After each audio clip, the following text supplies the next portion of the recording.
Hey everybody, I'm David, and today I'm going to be talking about Arrow Season 6, Episode 13, The Devil's Greatest Trick.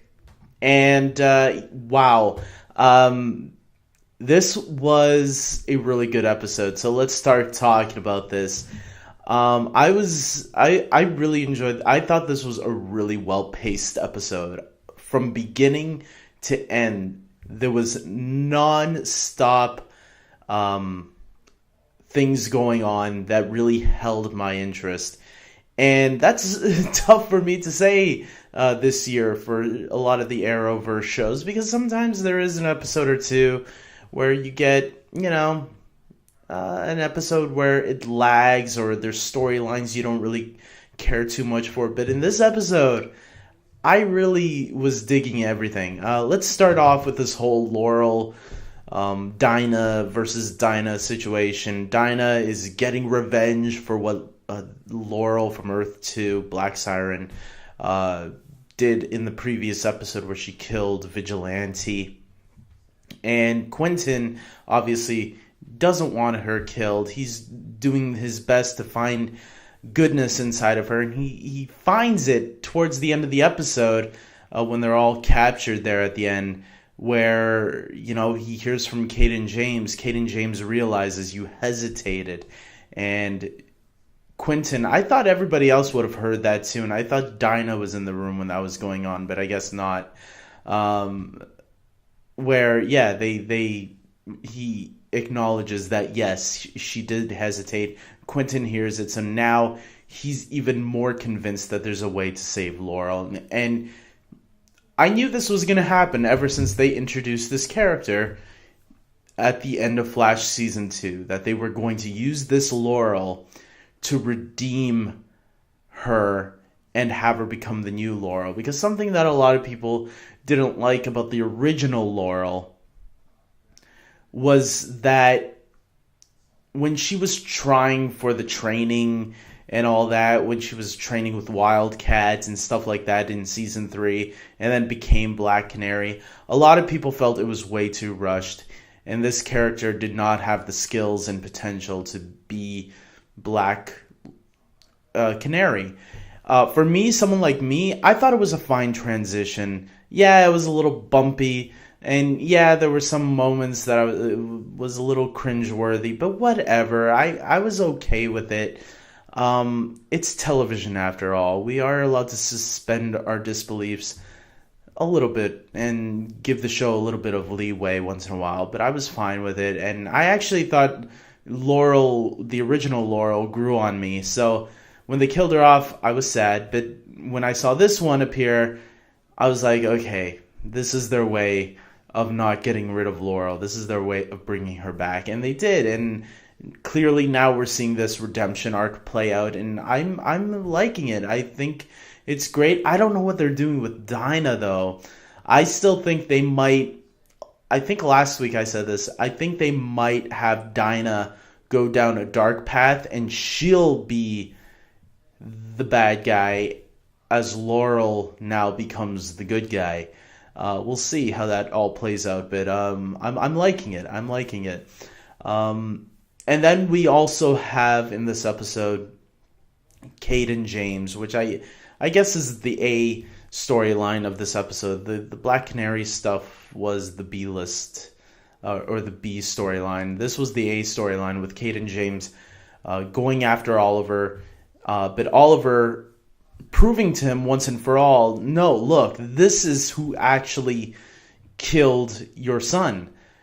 He was already dead, but at least we got the proof to show you. And Cayden James, you think that he's gonna, okay, now I know who did it, but now I'm gonna kill the people who actually killed my son. Instead of killing you, I want you, Oliver, you and your Team Arrow, to get these three of my accomplices to come forward to me so I can choose the one who murdered my son. And that's what Team Arrow does. Obviously, Oliver is against it at first, but then when he says, hey, I got a bomb, I'm going to use it, you better get these three for me so I can find out who did it. and Oliver agrees. I did like the little Flash cameo. The Flash, Barry Allen, got a little cameo. Not Grant Gustin, unfortunately. He had to zip on screen and then zip away. So they didn't get to show the Flash in the flesh.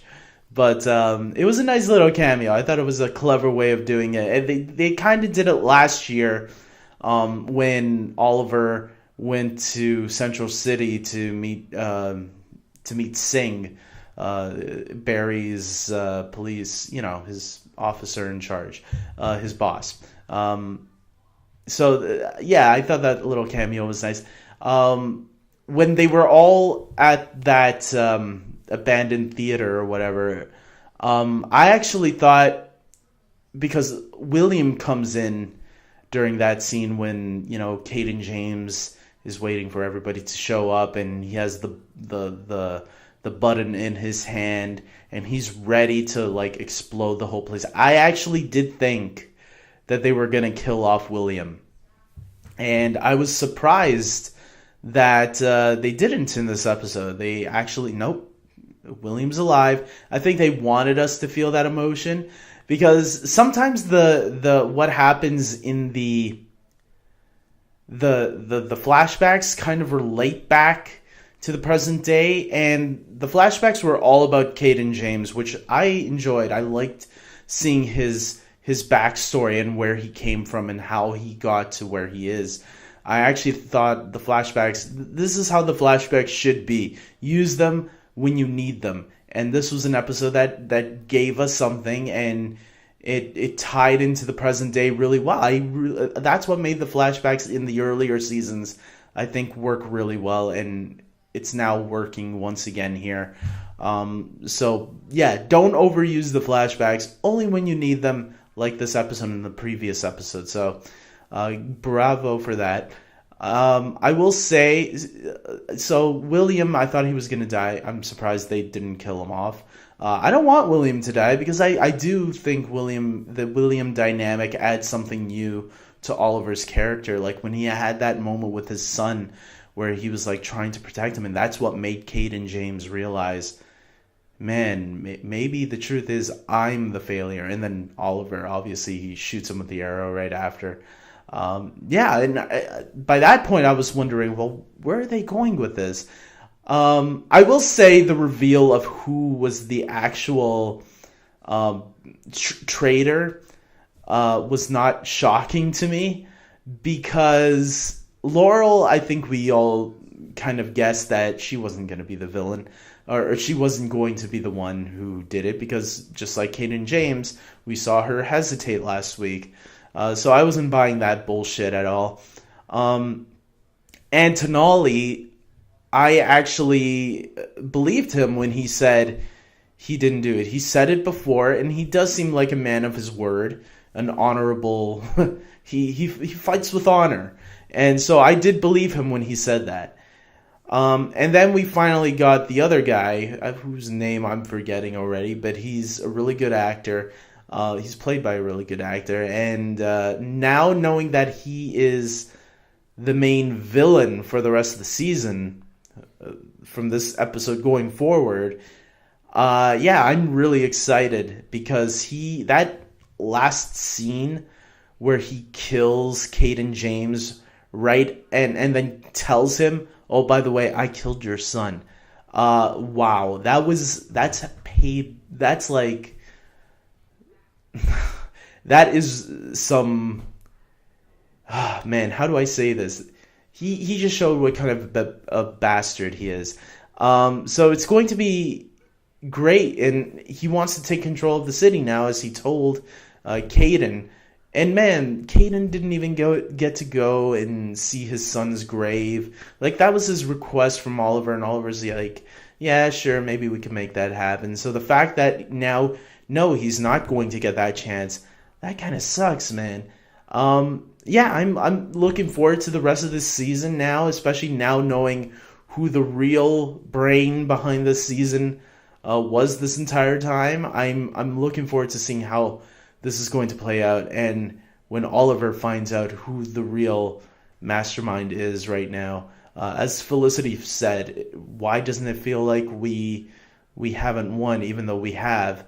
Well, they're about to find out. And how ruthless is this guy going to be?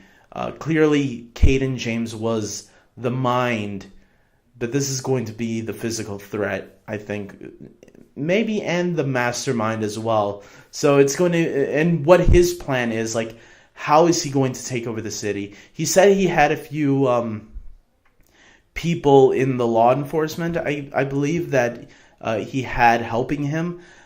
So yeah, I think by the end of this season, because he knows Oliver's secret as well. As far as I think I know. So if somebody wants to confirm that, go for it. Yeah, this was a terrific episode, guys. This is definitely the best episode this season. Not of all time, but definitely this season.